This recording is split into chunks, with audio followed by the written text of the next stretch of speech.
Welcome to Down the Barrel Podcast with Jimmy and Dino. Get ready to dive into the wild world of Minnesota hunting, trapping, and wildlife.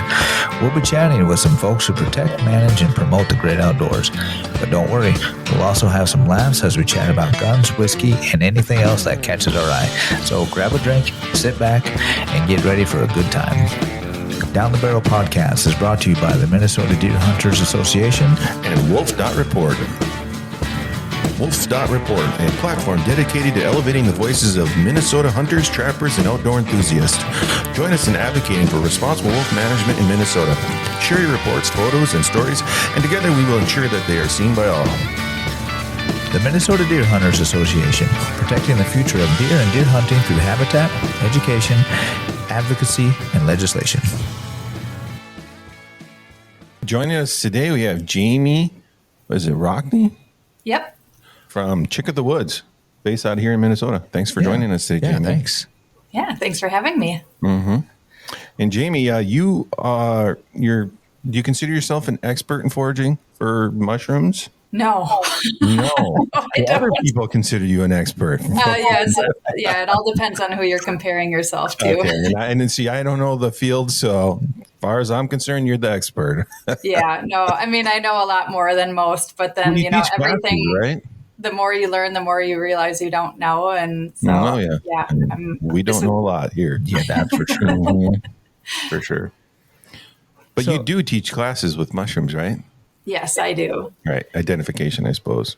Yeah, I definitely, I know enough to be teaching classes, but what I always say is that I'm teaching about the common edible mushrooms and the ones that are easier to identify. And there are so many mushrooms out there that I don't know, but I've been foraging for 17 years now, so I know a lot of them. But I feel like my brain just isn't capable of remembering all the names of all the little mushrooms that, maybe aren't considered edible, just kind of little ones that pop up. So for, almost everybody, unless they are actually an expert hunter, it works out really well to teach people about the common edible ones, because that's usually what people are most interested in. And, as a beginner, you got to, start with the easier ones. So that's what I focus on.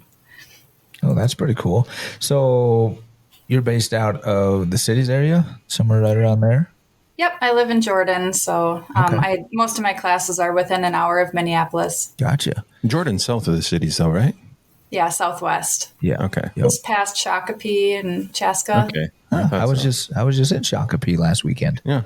Yeah, I was at Canterbury Park, and then went over to Minnesota Zoo, and then hit Mall of America. So yeah, we were in the cities for a weekend. Yeah. There's a lot going on in this area for sure. Yeah, definitely. Mm-hmm. So how did you get started with foraging and all that? Well, I actually started foraging when I was about 5 years old. I ended up taking my brother into the backyard, and we ate every single mushroom that we could find growing in the yard. And so, I think it was in me as a young child, but I told my mom about it, and she got pretty upset. So I had to take a break from my foraging hobby. Thankfully, it wasn't a break for forever. She gave us, my brother and I, that syrup of Ipecac, which gets rid of all the things that you just ate. So thankfully, she did that. And so I took about a 20-year sabbatical from my foraging hobby. And then, like most people get into it, it's usually somebody that takes you out mushroom hunting. You don't just decide, I want to be. You kind of did, right? Hunter. Yeah. So I went out with a friend, and honestly, that the first time that I went was not this it wasn't this light that happened I'm going to do this. We went out foraging for morels, and if you know anything about morels, they're really hard to see and they're really hard to find. And so we went out looking for hours, climbing up and down these steep hills, and we didn't find anything forever. And then when we did finally find them, I could hardly even see them when he was just pointing at them. And so it was kind of funny because I saw it and I'm like, what? That's them? Like, this is so stupid. Like, how could you ever find these things? So that didn't get me into it. But then that fall, he took me out looking for a much bigger mushroom called the hen of the woods mushroom, which is a huge, in comparison, mushroom compared to the morel. I've heard that it can be up to 40 pounds, but I usually find them within like 3 to 12 pounds. But, it's sometimes the size of a soccer ball or so. So they're a lot easier to find. And so once I found that one, I'm like, oh, I can do this. I wonder if I can find another one. And then I just like, I don't know, once I started finding them on my own, I got that, I don't know what it's called, like just the addiction, like, oh my gosh, the dopamine of finding it. And is it like treasure hunting kind of? Exactly. Yeah. Like a scavenger hunt or an Easter egg hunt, and so then as I was out hunting for those, of course, I saw other mushrooms and started wondering what those were. And it just domino effect. And I've never been so obsessed with anything in my entire life. It's just ever since then. So that was about 17 years ago. I've been just foraging obsessively ever since then. And it just never gets old. I don't know what it is about mushroom hunting, but every time you find a mushroom, it's just as exciting. Maybe not as my very first time, but it's still really exciting.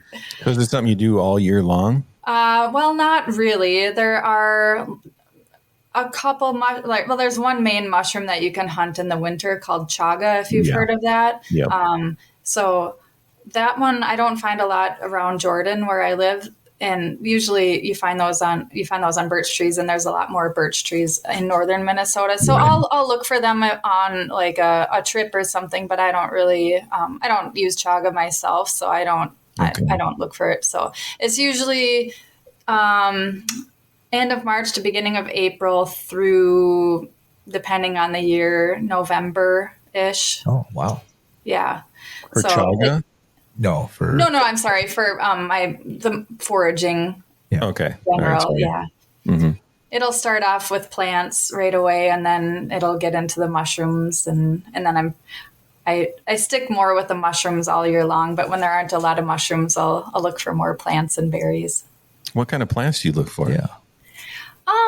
Well, in the spring, there's a lot of like greens, like the fiddlehead ferns and ramps and stinging nettle. Milkweed is coming out soon. So that's a fun one to eat, the milkweed pods. I love those. And then, of course, berries and fruit and stuff. So, but I much prefer the mushrooms for some reason. That's really my love. Yeah, a little bit more of a hunt, I think, for those ones. Yeah, I think that's right. You just don't know. Yeah, you don't know if they're going to be there, and they're different all the time. And so it is. That's probably exactly it. Yeah, that is pretty cool. I would have never guessed. I mean, I'm in the woods all the time, but I guess I never really look for mushrooms or anything to eat.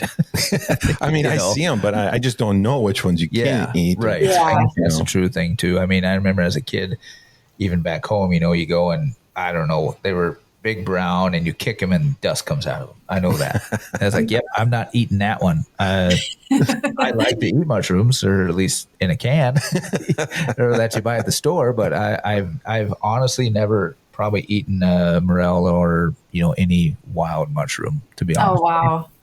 Well, but I think I gotta try. Yeah, I think it just goes hand in hand so much with the hunting, because you are out there all the time, and it would be such a nice a nice little prize to find, while you're out looking for for meat, and you find some mushrooms to go with your meal. That'd be pretty cool. So it's a slow process though. As you're out there, you'll see so many different kinds, and it's like, is that edible? Is that edible? And it's hard to get started, but like I kind of mentioned earlier, you just start with the ones that are easier to identify, the more common ones, and ones that you can kind of target a little bit easier than just randomly running into them. Like if you're going to be out in the fall, maybe getting your deer stand ready, that one that found that I first found. I don't remember if I even said the name, the hen of the woods. The hen of the woods, yeah.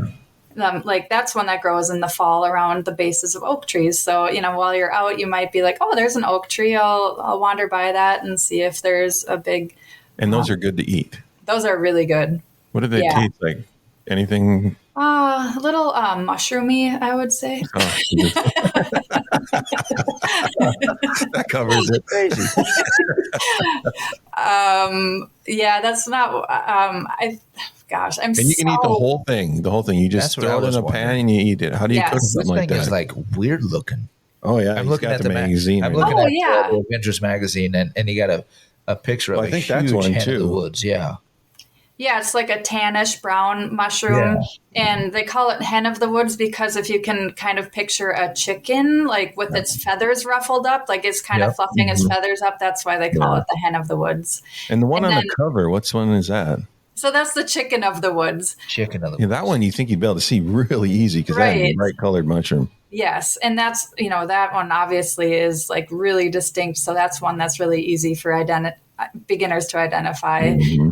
The chicken. And that one they call that because it actually kind of tastes like chicken. Like really? I've actually kind of fooled people into it, or they'll take a few bites and you can kind of pass it off as chicken. You would use it any way that you would use chicken. My simple go-to recipe is always to just saute it up. That's what I was the chicken of the woods. And then just add buffalo sauce. Like if you have a pre-made sauce or whatever, and then get that coated with the buffalo and then dip it in blue cheese. And it is so good. And I think it's I would say it's honestly better than real chicken because it's a little more tender and like juicy than, chicken can sometimes be dry, but the texture is very similar. I'm just kind of a lazy cook, but that's an easy one. I'm going to have to go look in the woods after this and see.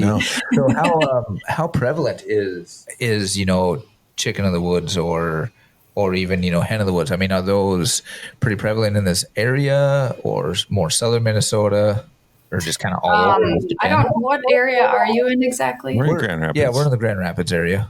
Northern Minnesota. Yeah. Way up. You can find them up there. If you have oak trees, you can find them around there. Okay. I think they are a lot more common in the southern part of the state. More oaks. Yeah, because I don't remember seeing a lot of them in the woods, but we do have a lot of oaks around here. We do. Mm-hmm.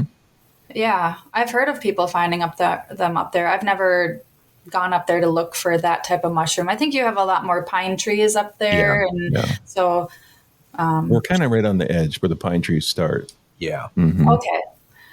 But where I live, I mean, I live in Jordan, and I could probably find I'll say 30 to 40, in the Jordan area, I have 30 to 40 different trees that I find them on or so that I know of, so they're pretty common. And when you find one, if it might be, like I said, it could be 3 pounds, pretty easy. I've found them maybe I think 17 pounds is the biggest one that I found. Wow. That was a tree last year, actually. So it had two hen of the woods that were each 17 pounds, give or take a pound. Wow. And then there was another or 2 more smaller ones. So just that one tree gave me 35 pounds of mushrooms. Wow. So how much mushroom do you eat a meal? I mean, is it similar to meat? So you get 35 pounds of meat. You eat a pound of mushroom for a meal? I mean, is it comparable? Well, a lot of times, yeah, you can, substitute mushrooms for meat, with that chicken of the woods,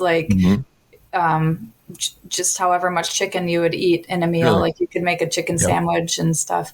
When you first start eating a mushroom, there are some that are more sensitive to certain people than others. If you compare it to, I always say to peanuts, there's a lot of peanut allergies out there, but if you compare that to maybe an apple, I don't know anybody that's allergic to an apple, so there's certain mushrooms like that chicken of the woods that makes more people sick than, let's see, a pheasant back mushroom or a bolete mushroom. Morels actually cause people to get sick. Really? fairly often, or more often than So when you others. say sick, what do you mean? Like throwing up or just Yeah, it's coming out all the holes. other issues? Yeah. Yeah. Not everywhere. Kind of like Taco Bell. Yeah. Yeah, It's like the Taco Bell of the woods. Yeah. yeah. So it's not going to kill you, but I have heard that it does make you feel like you want to die. But I mean, I'm not allergic to any, but some people can develop allergies over time. Yeah. Especially morels is one where people love morels, and then all of a sudden they get sick from them one time and they know how good they are. So they're going to go back and try to eat them again, like, well, maybe I'm not that sick. And then I think it sticks with you for life, or with most people, you just can't eat them the rest of your life. Oh, man. But yeah, that would be sad. I know I'm a slow learner when it comes to food like that. As a kid, it was like spicy food, all the time, salsa. And then the older I get, the less I can eat of it. But you know what? I like it. So I don't care. Just suffer. Right? I'm going to eat Worth it. it. It don't matter. Yep. Yeah. I just suffer, but I deal with it. So do you do this full time? Is this like your full time gig? It is actually. Really? Yes. Oh, that's exciting. It was just over 2 years now. 2 years ago, I quit my day job to do this full time, which is kind of crazy. Like it's not, probably you can assume it's not a very good money maker, but I have been super, super frugal my entire life, and basically have next to no bills, and so it's something that I have just kind of taken a little bit of a risk on, quitting my job, knowing that I'm not going to make a ton of money to begin with, but hoping that it'll fruit into something that's a little bit more sustainable. Yep. But yeah, I don't do anything else, and don't ask me what I do in the winter, because I am busy all winter long. And there are no mushrooms to be picked, but I do a lot of those markets and things to try to advertise my businesses and sell like little trinkety things that my artsy friends make and things of that nature. But yeah, I saw some. I think it was antler carvings on one of your pages. Yes. I saw it, but yeah. One of my friends from Missouri carves morels out of antlers. Yeah. Which they're so realistic looking. Yeah, they were very realistic. Yeah. Mm-hmm. So stuff like that will help keep you through the winter then, I suppose. Yeah, a little bit. I'm more looking for people to take classes. So by far, the classes are the main part of my job, and the main way that I can make. So you take people right out in the woods then and help them identify things they should and should not eat? Exactly. I do have some classes. I'll do some online classes and then some indoor classes, like in person with like PowerPoint presentations or things like that. But in the summer, when the season is right, what we normally do is we go and we meet at a park or some area that has woods, maybe a retreat center or something like that. And I'll usually take about an hour to talk about foraging, like the safety of it, which ones are deadly poisonous. And then I'll usually have samples of ones that I had found recently, like, okay, these are the mushrooms that are in season right now. And then we kind of pass them around and determine, look at them and tell them how to identify them. And just kind of talk about any other questions that they have. So that usually takes about an hour. And then we go out into the woods and then we find, look for those mushrooms, but then also find a lot of other mushrooms while we're out there. So we'll just kind of identify them as we go. And I like to stress too about how to find the mushrooms. So there's certain mushrooms grow with certain trees. So if everybody's heard of the morel mushroom, and that one grows with dead and dying elm trees. So while we're out on the hunt, I'm like, okay, here's a perfect looking elm tree that you can expect to find morels, because if you look at it, there's it's dead, but most of the bark is on it. And, you can tell it's an elm because of this, that, and the other thing. And so I like to really make it so people know what to do rather than just kind of walking blindly through the woods and just identifying the mushrooms, knowing how to better find them too. And then, so we usually do that for a couple hours or so. And then we come back and people will have their baskets, and we'll kind of go through the baskets again. And if there are any mushrooms that we didn't talk about, or, a lot of times the group gets split up and they, people might be out of sight and they picked different mushrooms that nobody else saw. So we'll kind of go through those and show the group, and then, and talk about maybe how to cook them. And a lot of times I'll do a wild mushroom tasting too. So I'll bring mushrooms with and cook them and stuff right in front of them so they can try the mushrooms that are in season. And that's kind of the main thing that I love to do the most. Gosh, it's really a dream job. I can imagine. How many classes do you do a week or a year? A year even? Well, it depends on the season. Okay. So everybody wants to find morels. So May is by far my busiest month. And I might have 3 to 4, usually no more than 4 classes a week. Which maybe that doesn't sound like a lot, but there's a lot of preparation that goes into it because I have to scout places, and I like to just make sure that there are some mushrooms, here and there. I have ideas of where to bring them. So, yeah, I would say 4 is on the high side, maybe occasionally in rare circumstances more. But then June, right now it's June, and usually mushrooms are pretty slow in June. We just happen to have gotten a ton of rain, so there are a lot of mushrooms out there, but not a lot of choice edible mushrooms. So I don't schedule any mushroom hunts in June. Okay. I'll do other things like tree identification classes or berry identifications, or I was going to do a black walnut harvesting class, but I guess nobody wants to learn about that, so that got canceled.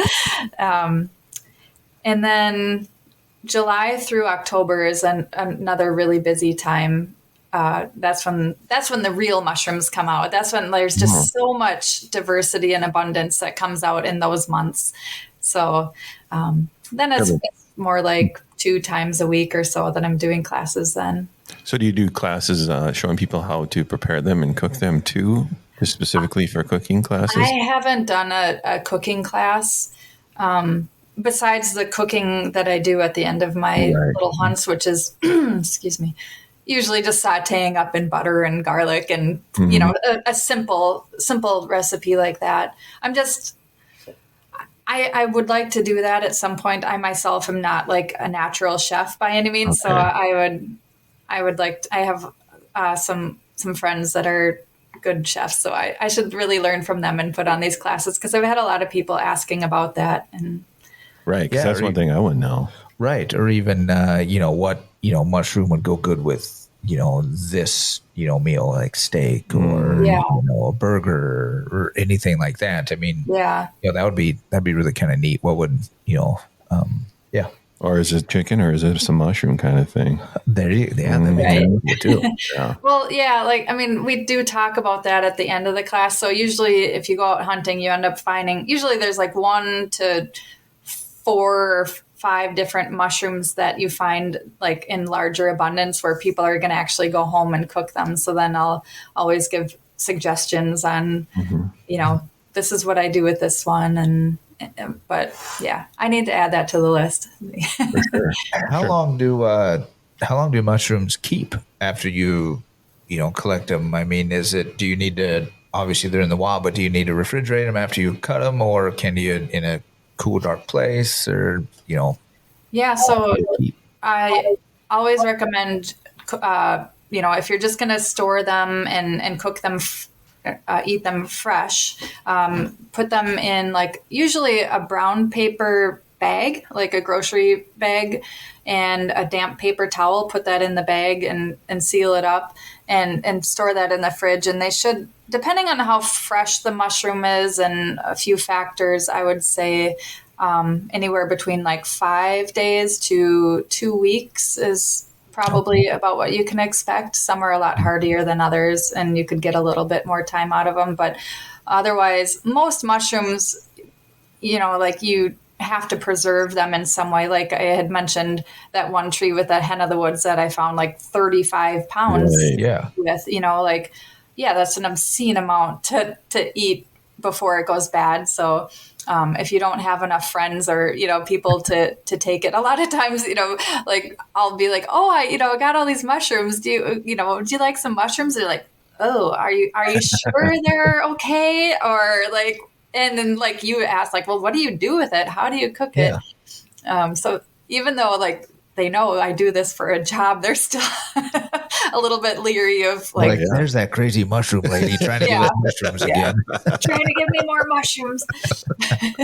But so preserving is pretty important in the foraging world, as like with hunting, you get a deer and you can't eat the whole thing. And with mushroom hunting or foraging, I'm sorry, I keep talking about mushrooms, but I do forage for other things too. But, there's a lot of times you go out and you don't find anything. Like there's absolutely nothing, and you'll spend hours or days, going out and then some days you'll find a handful, and then sometimes you find the mother lode. So some mushrooms are better like sauteed and frozen and put in like a vacuum sealed bag, and some are better dehydrated and Gotcha. So, yeah. So is there any really poisonous mushrooms in Minnesota? I mean, like, will kill you kind of mushrooms? Yeah, we do actually have, there's two main deadly mushrooms that I talk about. And there's one called the destroying angel. And so that's a fairly plain looking mushroom. It's a white gilled mushroom that grows on the ground.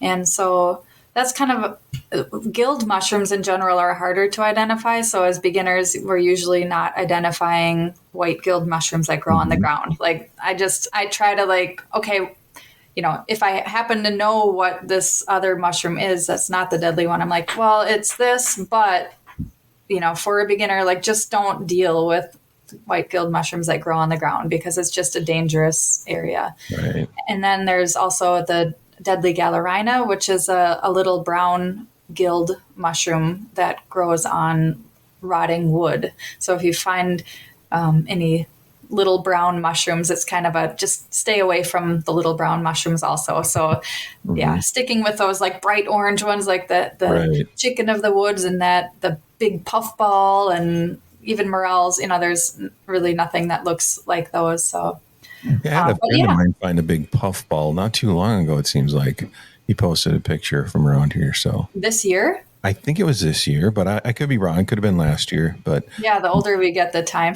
it's like, was it last week or last year? Pictures on social media. I don't know. It was. It could have been last year. He found it, but I don't know. But it was a very big white thing. Yeah, last year was just because it was big. Yeah, last year was a great year for the puffballs.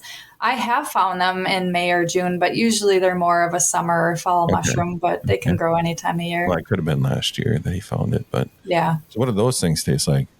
Nothing really. They're kind of the tofu. Yeah. Tofu of the mushroom world. So that's probably one of my least favorite flavor wise. And it's not even that it's bad, it's just not good. So it's one that you would use to get other food into your stomach. And I say that like, so I use it as a pizza crust. So I'll cut it like a plate, maybe like about an inch thick. So I've got a big round plate, and then I put olive oil on that, bake that till it's just browned. And then I'll put my pizza toppings on it and then put it back in the oven. And then you've got, this pizza, and it's granted that the crust, it's the crust, but it's a little more floppy than a regular pizza crust. So you just eat it, maybe with a fork and a knife, or just know that it's not going to be exactly the same, but so that's sort of a good way to eat it because there's so much of it when you do find it. I suppose you don't want to waste it. Yeah. And you can bread it and fry it. And that's always a good way to do it too. Or I make bread. I'll make bread slices out of it, just kind of any way to try to utilize it. Have you toasted it? Can you toast it? Not in an actual toaster, but yeah, I haven't tried that yet anyways. Might start a fire, but you gotta get creative. What's the nutritional value of a normal mushroom? I mean, is there nutrition in a mushroom? Yeah.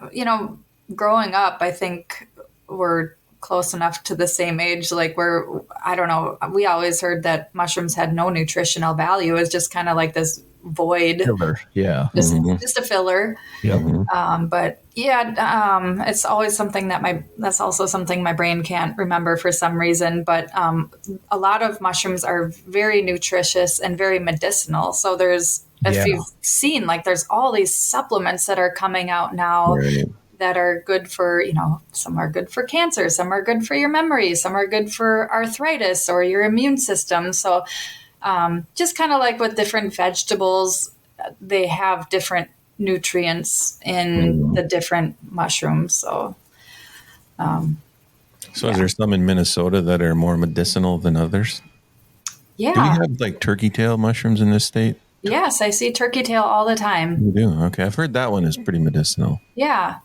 Turkey tail, and if you've heard of lion's mane. I have, yeah. I've heard of that one. That one is a little bit harder to find, but it does grow here in Minnesota. That hen of the woods is also known as maitake. So maitake has a ton of medicinal benefits. Chaga, as we mentioned earlier, is another one. And reishi, however you want to say it, that one we don't really have in Minnesota as much. That one, the good one, grows on hemlocks, and we just don't happen to have a lot of hemlocks in this state. But so we've got most of the good ones out there. Do you go out of state and forage for everything as well, or when you're? I have, but it's usually more like a vacation. Like sometimes.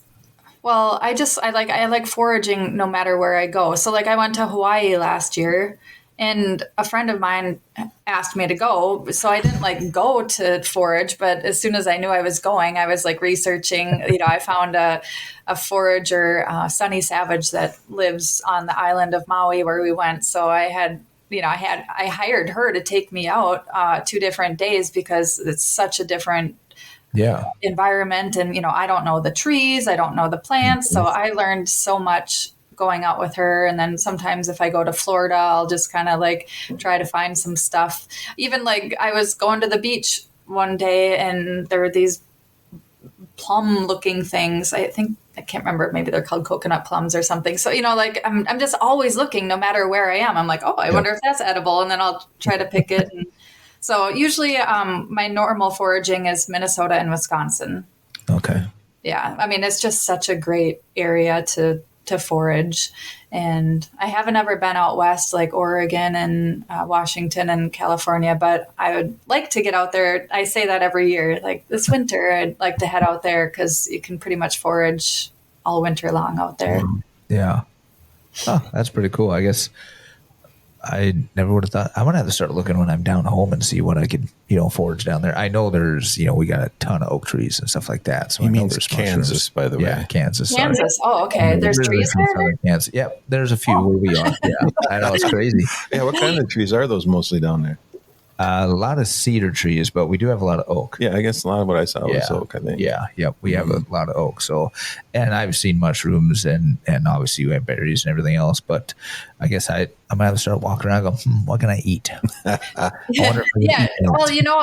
what you could do, I don't know if you're into social media at all, but you can look for mushroom pages, like group pages. So Minnesota has a ton of different pages, like Minnesota mushroom foraging, or I don't know, they've got all these different names, but if you join those, like if you joined one in Kansas that's kind of in your area, then people are posting on those pages all day long, like ID, please, what's this? Or I found this. And so people are posting what they find. And then, of course you have to be careful, but, people will comment like, yes, it's edible. It's called this, it's called that. But that's a really good way to learn what's growing at that time. And like, this is out, maybe I'll spot this. Yeah, I'd post up with some guy, go like, yeah, you can eat that, and I'd eat it and I'd die. That would be my luck. Everybody say, yeah, don't eat that. I was like, yep, I already ate it. Yep, good luck. Yeah, I want to Please don't do that. That's what people, they always say, I would just pick the wrong mushroom and die. It's like, well, no, I'm not just walking around popping mushrooms in my mouth. Like, and I have no way of knowing, but just by looking at a mushroom, if it's edible or, like I don't have this innate ability to sense if it's dangerous or not, like animals somehow can with plants and stuff. But it just takes time. Just don't eat it unless you're 100% positive, please. I always thought that if you see the animals eating it, it's probably safe for you to eat. Actually, that's not even a good. You can't even go by that because they have a totally different. But I don't know. That's just what I was told. No, it's not true. Would you eat a rotting carcass? Because no, I'm just saying. I was talking about mushrooms. Because squirrels are always taking mushrooms and trees and eating them and leaving them. I assume those ones are safe. No, it's not true. Squirrels are very not smart. Necessarily.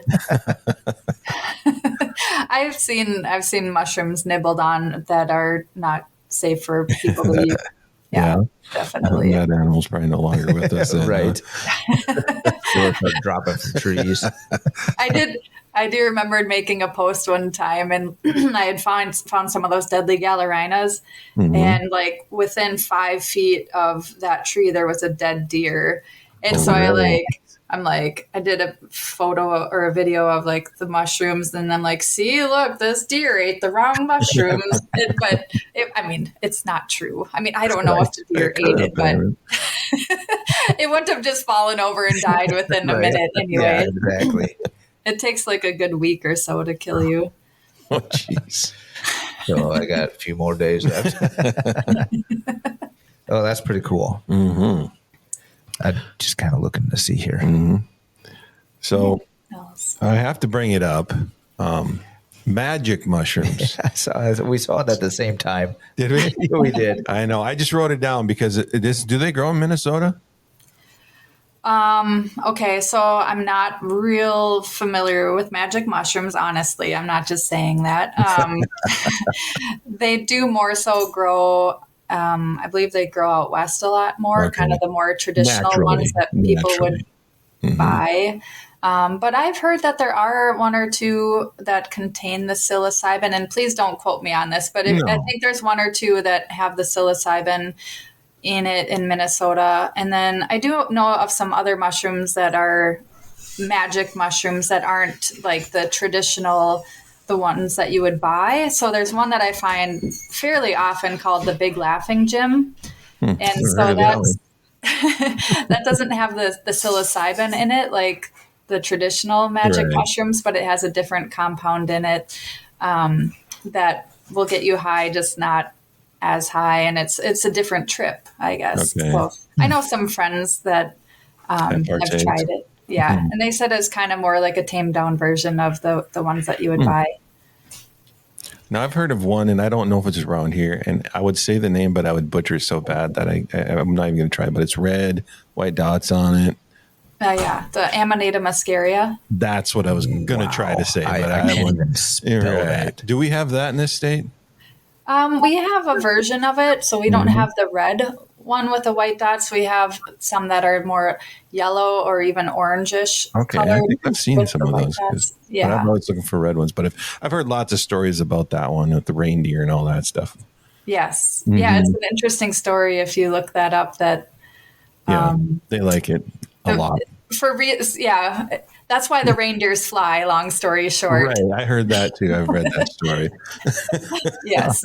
Boy, that must be, but I've never heard that story. Well, I mean, what I heard was these reindeers eat it naturally, right?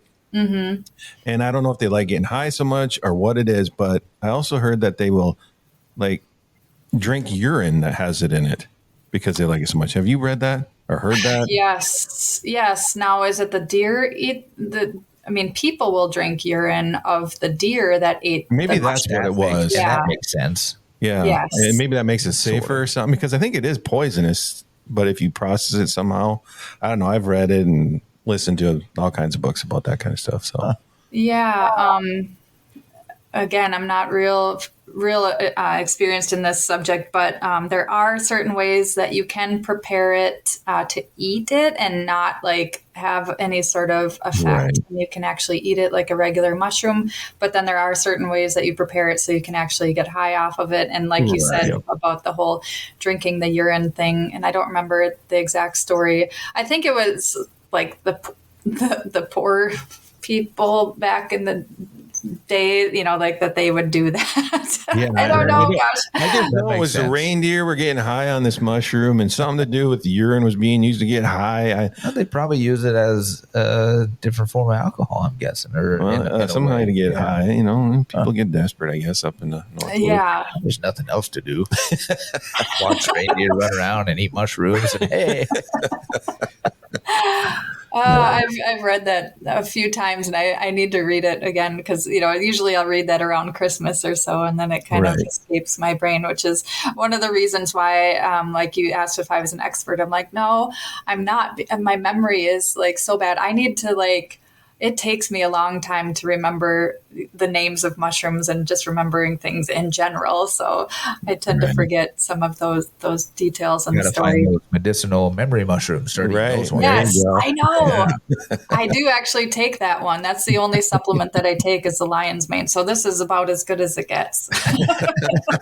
I need to start taking that one. That's for sure. It is like, I'll say it's the one supplement that I've taken where I feel like I can actually tell a little bit of a difference. Really? And it's not like it made me smart or anything, but it's just like a little bit better. Like my words come out a little bit more fluently. Like before, you know, like when I'm not taking it, I really like stutter and stop and like try to search in my head, like, what's that word? What's that word? Which I still do a lot, but not as much. And I don't know, things just flow a little bit better. I've got to start taking that so I can sound smarter. Yeah, the only one I've done is I used to drink a lot of chaga tea myself. Oh, Yeah. I've never had chaga tea. I've heard people swear by it. I haven't experimented with it very much. Do you remember if you could tell a difference? Or? Honestly, I don't remember. I don't even remember why I started to try it, but I know we got a bunch of it given to us, and I just decided I'm going to start making chaga tea. So I would literally break it up, boil it up, and just filter it out and drink it. Yeah. And I did that for a few months, but I don't remember, honestly, to tell you the truth, what I was trying to remedy or why I was in here. But and then, you know, like the thing is, like, once you start learning more, then you hear like one side says like, yeah, it's going to cure, I can't even remember what chaga is good for.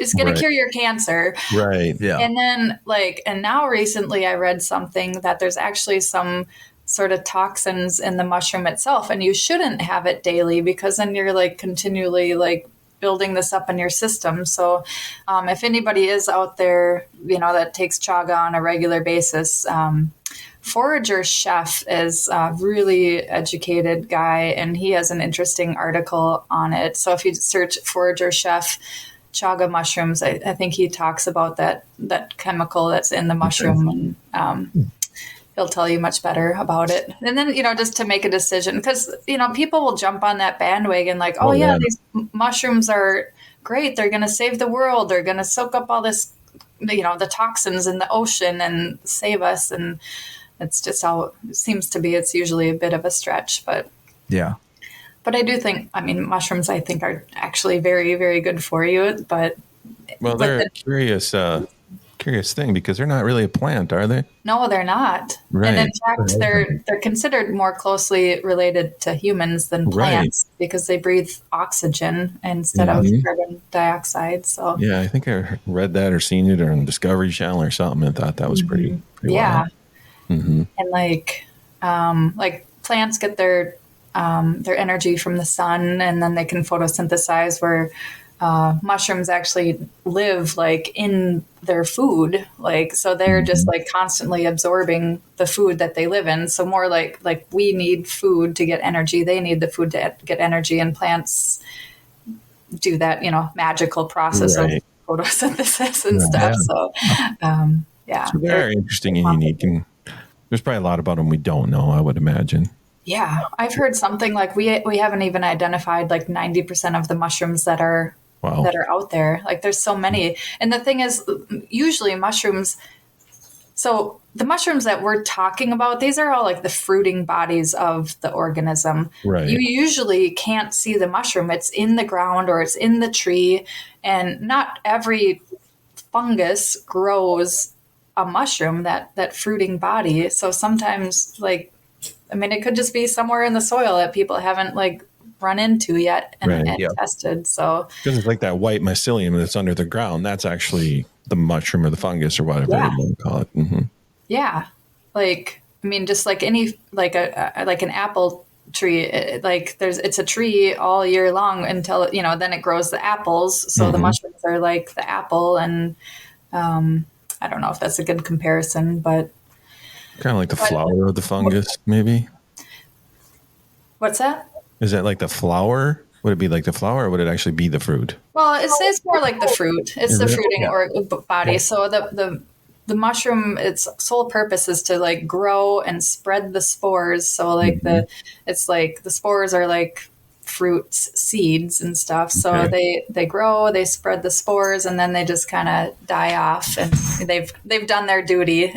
So that's what I think is really cool about mushrooms is for one, if you go back to comparing it to an apple on an apple tree, so the tree is like that mycelium, the whole fungus that's growing underground, and then it'll grow a mushroom or an apple, and you can pick every single apple off of an apple tree, and you're not going to harm that tree. It's going to grow apples again the next year. So even if you pick every single mushroom, you're not harming it. And so I think it's just a really sustainable way to eat food, and maybe even more sustainable than even eating the apples, because if you think about the apples, they kind of need to spread their seed. So the apple would need to fall, and then the seed would need to grow another tree somewhere else, where the mushrooms they're dropping spores when they're really small, they're not, but when they get to a certain stage, they start dropping spores. So those spores are getting spread by the wind and, mostly the wind, or they're dropping down, maybe carried on animals and bugs and stuff somehow also. And then, so we'll pick these mushrooms even after they've started spreading the spores. So you're really, it just seems like you're really not disturbing nature that much. And that mushroom was going to die in a few days anyway. So that was going to be my next question. So when you pick the mushrooms, they wouldn't grow back like an apple tree would the next year in the same spot, would they? They would kind of spread because they're spreading their spores. No, they would grow in that exact same spot. Okay. Yep. Okay. Mm-hmm. Yes, exactly. And then on top of that, you said, the mushrooms, they would probably die in a few days. So life expectancy of a, mushroom? So depending on the mushroom, some of them will just grow for a couple days. I'm sure there's some that only grow for a day or so. They'll pop up and die in a day. But the ones that I'm hunting are usually, I would say, within 4 days old to maybe 3 weeks for some of the longer ones. That would be a pretty old one. But the chicken of the woods, we'll say, for example, if you'll start seeing this white blob growing, from the tree. And usually it's kind of unidentifiable at that point as even a mushroom. It just looks like this blob. Then that one will be probably prime eating in 4 days. Okay. And then maybe day 6 or 7, it's going to be too old and woody that even if it's not bad and if there's not a lot of bugs or anything in it, it'll still be too old and dry to eat. Gotcha. But maybe a hen of the woods, I would say that maybe 2 weeks old would be, if it's, sometimes it depends on the weather. If it's a really cold time, then they don't grow as fast and drier. So it could be good after 2 weeks. So do mushrooms generally have a companion tree that they grow on, or is that pretty random? That's a great question. Yeah. There are kind of 3 main different types of mushrooms, and one is called a saprophytic mushroom, so one that breaks down wood, it decomposes wood.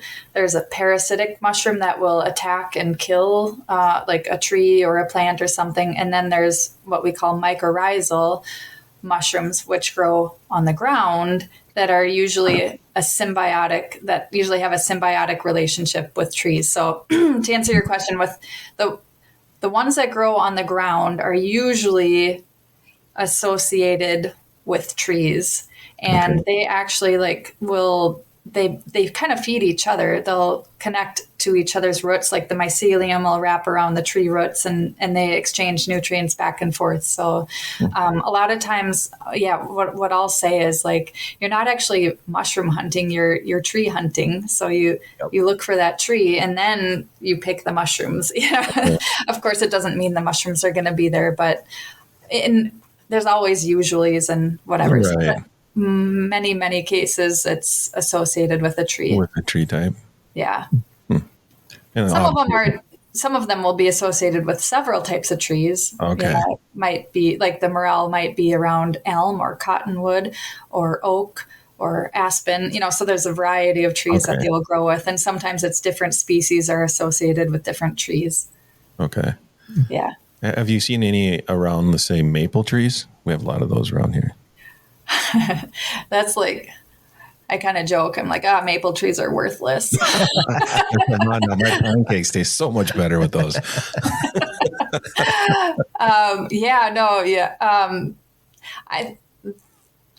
There are a few mushrooms that I believe will grow on like dead maples, but live maples, I don't find many good mushrooms that I can think of that grow on live maples. There's one called northern tooth fungus that kind of looks like an albino chicken of the woods. Some people will think it looks like chicken of the woods, but it's all white.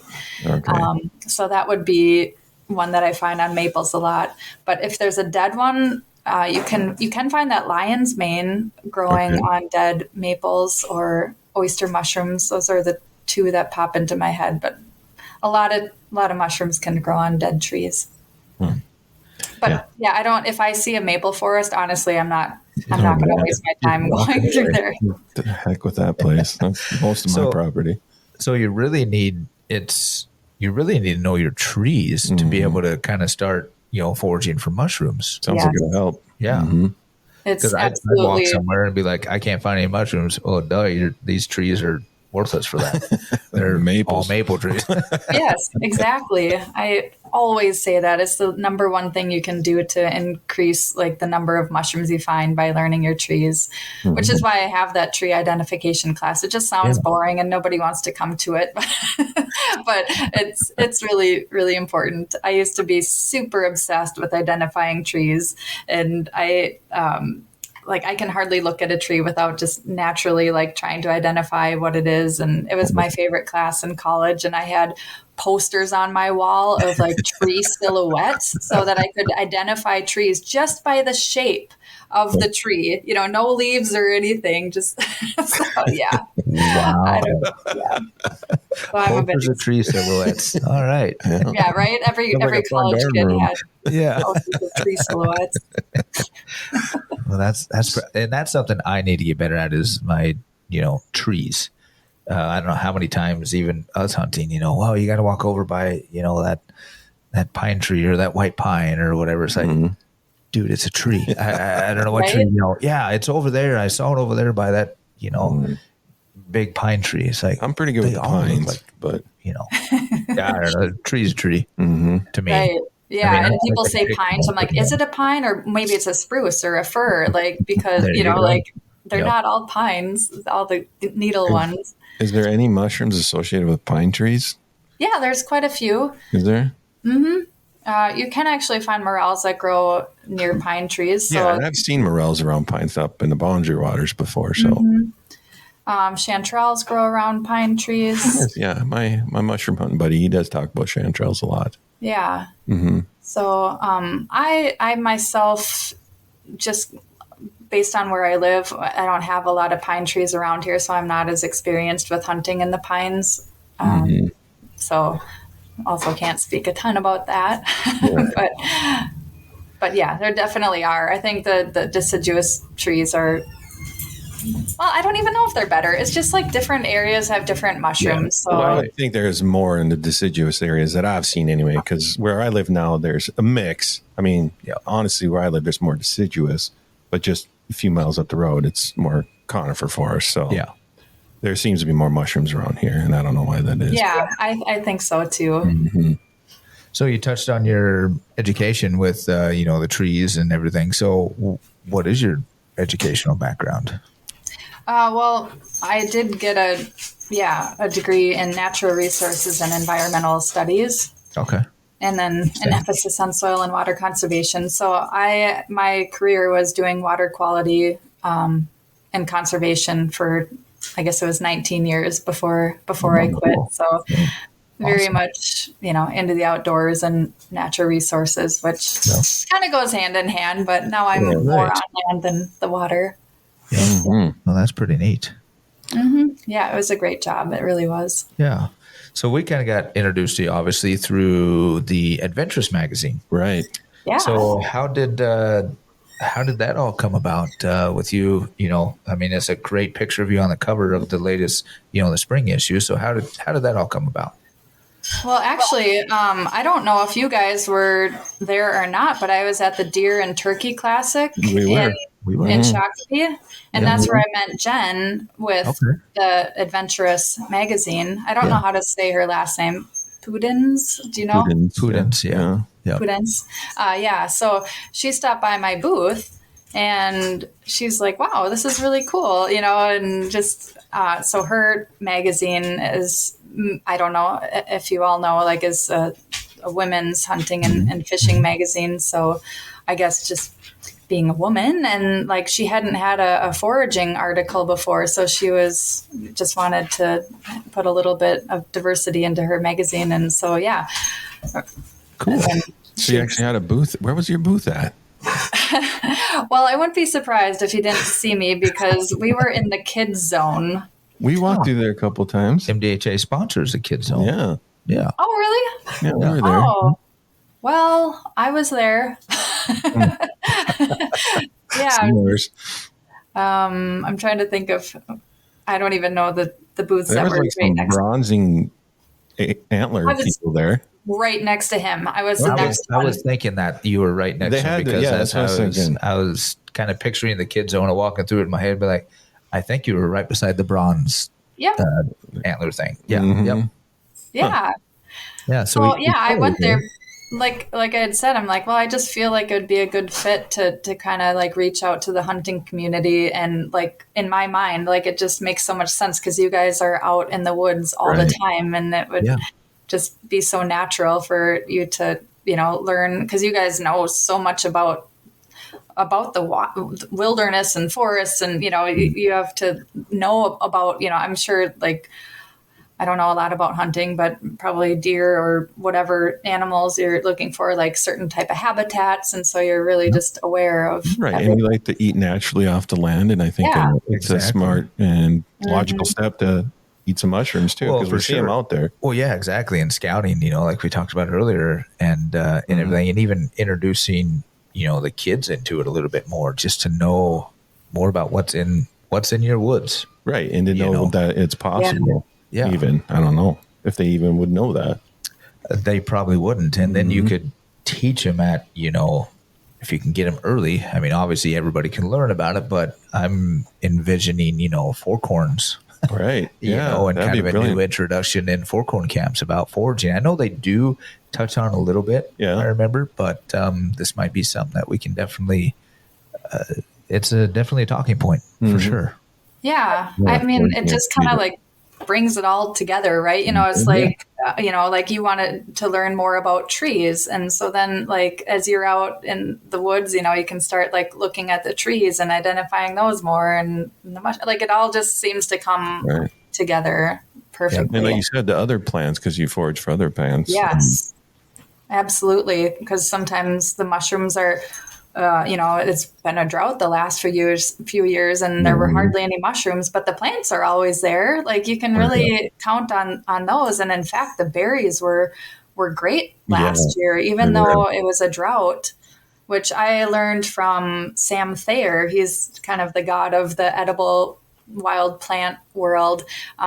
If you have a late spring, you have a better berry season, because like if plants start growing early and then they get a frost, it kind of damages the leaves and things. So it kind of sets it back. So that apparently is why we had such a good berry year. And if you remember last year, it was like a really late spring. Yes. Yeah. Well, that explains that. Yeah, we had lots of blueberries behind the house. Yeah. Yeah. Awesome. Yeah, it's crazy how it all kind of circles around and connects. Yeah, I think they call it Circle of Life. Circle of Life, right? That's where we play that music in the background. The Lion King, yeah. Yep, Lion King. Okay. Yep. I'll put that up. I'll put that in there when I edit. Do that. I'm totally gonna. Awesome. Well, I don't know. Is there anything else we need to cover? Yeah. I guess one good thing would be how can people learn about your classes? Right. How can they get a hold of you? Anything like that? Yeah, well, thank you.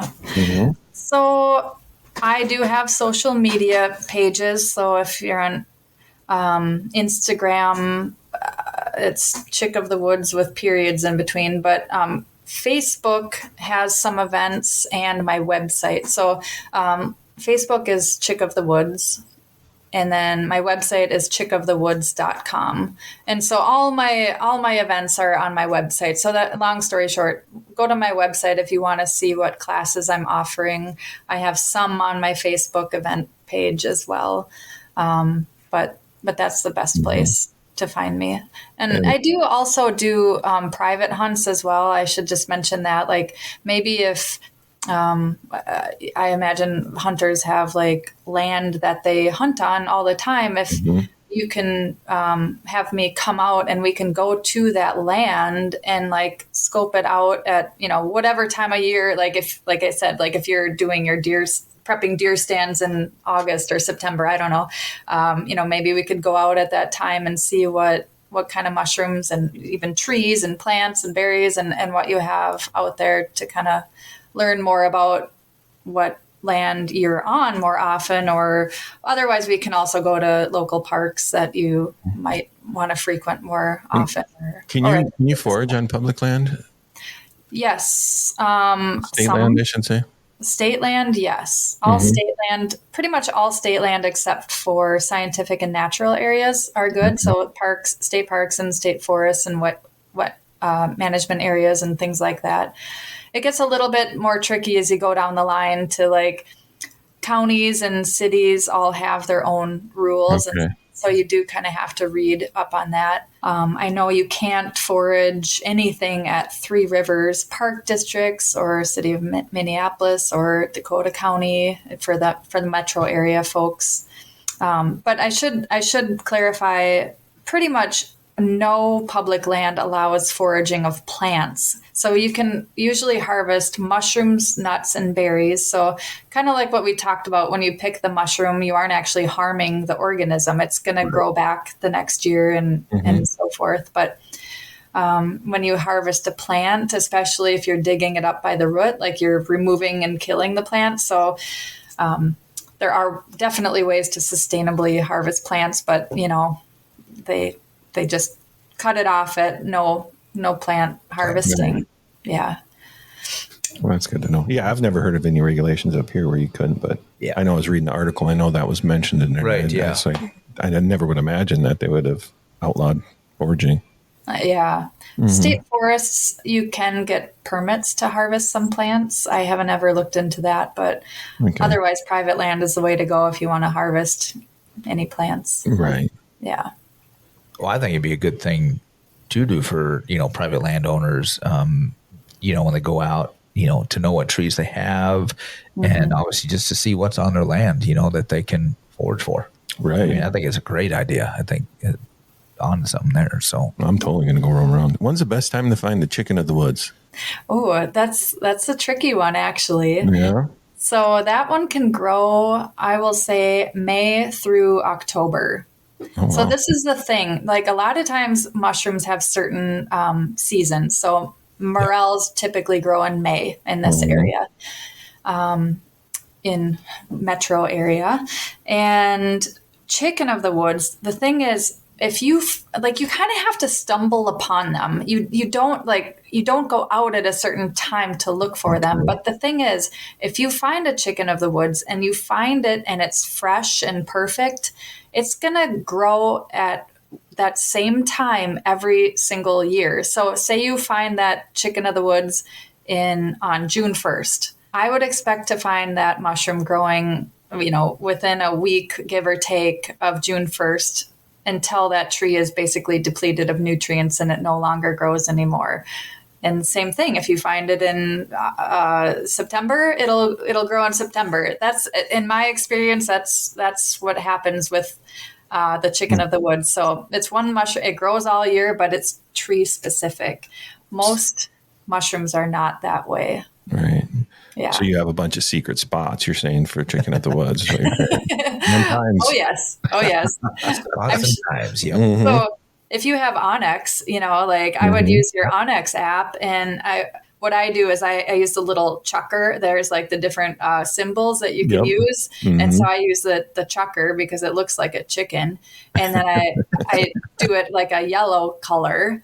Okay. So that way, like when I see the yellow chucker, it's like, okay, that's a chicken. And then, when you save that waypoint, it'll date it. And if it's not fresh, like say you found one that's older, I would change the date, because you can modify the date and put it to when you think it was fresh. Like maybe you just think you're a week or two old. I would put that date a little bit earlier, so that when you look at your waypoint, you can just be like, oh, when was that one fresh again? Then you So do those ones only grow fruit like once a year then? Those big chicken of the woods? It's like once a year, done. Then next year you got to come back. Okay. Yep. I've never found one that has grown more than once a year. Okay. A certain tree. Yeah. Interesting. Yeah. That's pretty. Yep. If it's a nice weekend, I'm going foraging. Oh, I know. I'm going to go walk behind my house today, I think.